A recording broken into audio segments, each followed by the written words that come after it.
we are about a month away from Genshin Impact's next crazy big update where we are going to be introduced to Sumeru. Hoyoverse has been teasing us with a couple of preview videos that you are seeing on screen right now, and I gotta say, I am very hyped to explore this locale. A new location is not all that we are getting. The next thing we're getting is going to be a game changer. Most fans of Genshin Impact already know that we're going to be getting playable Dendro characters, meaning that we're going to be able to interact with a whole new element that will change the way we make parties and how we interact with Genshin's main gameplay mechanic of mixing elements together, known as elemental reactions. I won't go too deep into what Dendro does as an elemental reaction, but just know that it's looking like the reactions associated with Dendro is going to be a major buff for Electro if things stay as they are in his current beta state. Nice. And it looks like Dendro is also going to be playing nice with Pyro and Hydro. So these three elements, Electro, Pyro, and Hydro affiliated teams will get a nice new set of tools that they can use to become even stronger than they are today. To me, I'm most excited about the fact that Electro's finally getting a multiplicative reaction. For those who don't know what it is, it's basically like a melt or a vape for Electro specifically.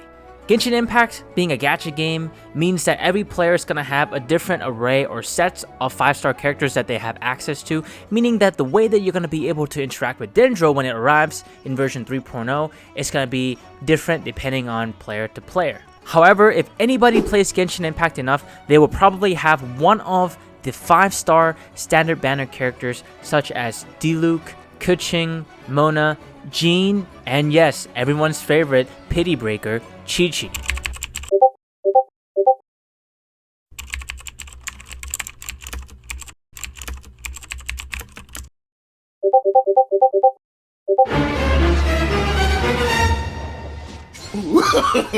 No.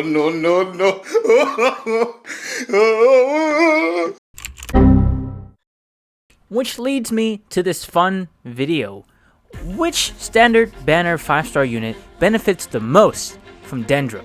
Who will be getting the biggest power boost from the arrival of Sumeru? Before I drop my hot take for you, let me know down in the comments below which character do you think out of the 5 will get the biggest glow up from Dendro. And while you're at it, support your boy by giving this video a like, subscribing to this channel, and of course, turning on that notification bell. Alright, ready? So, let's go one at a time. First up, Qiqi. Qiqi as a 5-star already lags behind basically all of her peers. Even amongst 4-star characters, Qiqi's main attribute of healing lags behind other characters who can also provide meaningful damage buffs to the team. Also, her cryo application is a bit slow comparative to, again, 4-star characters, everybody else. And now we throw Dendro into the mix, and Dendro doesn't react with Geo, Cryo, or Animo. So Qiqi gets nothing from Dendro, while everybody else who can react with Dendro is probably going to get a big boost and be more viable in different team comps, making Qiqi even less appealing. Even if you strictly want healing, Barbara, a free 4-star unit, does it better than Qiqi, and she's Hydro, so she's going to be able to play with Dendro, and she applies it much more consistently as well. So for all you Qiqi lovers out there, I'm so sorry, all 2 of you. To me, it seems like the zombie girl is going to be left behind in the dust, and is definitely the biggest loser of Genshin version 3.0. Next up, let's talk about Mona, the astrologist extraordinaire. Mona has been pretty resilient considering that she was a launch unit just like Xingqiu and Bennett, and her powerful kit is still relevant to this day and used in a lot of one-shot builds just because of its damage amping abilities. She can consistently apply Hydro with her elemental skill and elemental burst, and she is also great for open world exploration, having a special dash that allows her to run on water and be faster than most other sprints in the game. With the addition of Dendro, Mona just gets better. She is definitely a big winner of Genshin 3.0, but is she number 1? Okay, so next up, another supportive standard 5-star unit, Jean. Jean is an animal wielder who can provide ample heals and swirls for her team. While her crowd control is fun, it is lacking in the area of effect department, making her not the greatest in terms of controlling large swaths of enemies. She does have some good utility in niche teams like Sunfire, but for the most part, Jean is a nice to have, not really that crazy for any team in particular, but she does offer something unique. Once you get more copies of Jean as a C2 Jean, you are able to give your entire team an attack speed bonus by picking up animal particles with Jean, which is really nice because attack speed is actually a bit hard to get in Genshin Impact. So yeah, that's pretty cool. Now, with that said, Jean is in a unique spot in Genshin 3.0. Healers in structured content can be valuable at times, and while Animal cannot react with Dendro, being able to swirl Electro and Hydro is very nice because of the 4-piece Viridescent Veneer set, giving elemental resistance shred to Dendro, then being able to use the new Dendro reactions with Electro to deal massive damage. And with Dendro, Animal actually becomes pretty valuable because it doesn't trigger any of the Dendro reactions itself, which is kind of nice. You can't steal reactions from other characters who you built the team around. So I think Jean comes out pretty good from this.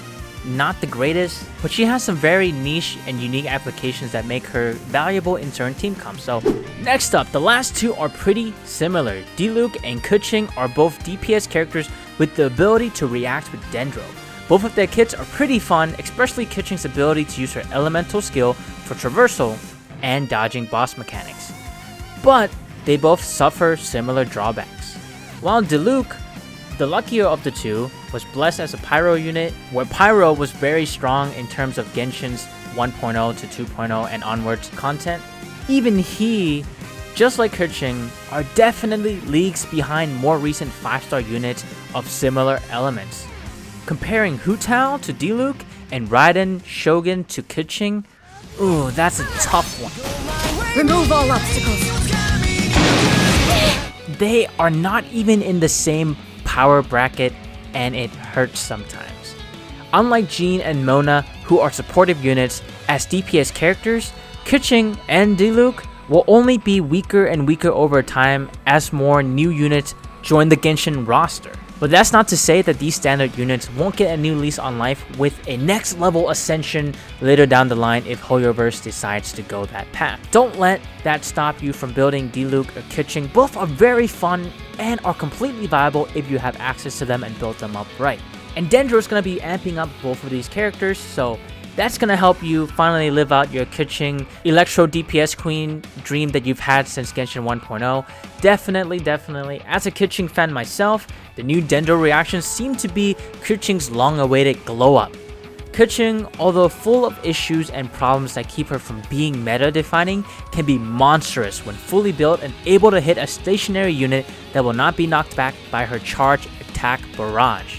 She has some crazy good consistent DPS in certain environments and encounters, and I definitely will not discount that when talking about the OG 5-star that I've got when I started playing this game. I'm definitely excited to craft a team for her when Dendro arrives. Depending on the internal cooldown and characters that can help to apply Dendro, Keqing has a real possibility to catch up and maybe even surpass the DPS king of the standard 5-star units, Diluc.